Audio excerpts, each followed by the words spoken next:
সকাল থেকে ভয়ে কি করছে দেখো দেখো। প্রথমে খাটের তলায়, তারপরে সোফার পেছনে, তারপরে বাথরুমে, বাথরুম থেকে কোলে করে নিয়ে এসে খাটে কান টান জড়িয়ে দিয়েছি। বাজি, এত বাজি, লোকের বলে আনন্দ কত। বাজি ফুটিয়ে কিসের আনন্দ? হ্যাঁ, আমার ছোট বাচ্চাটা কত ভয় পাচ্ছে, পুরো কাঁপছে।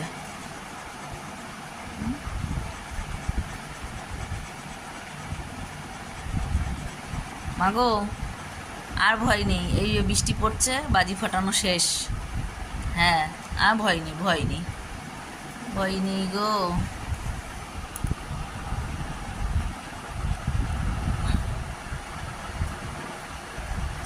কাউকে নিয়ে আমার চিন্তা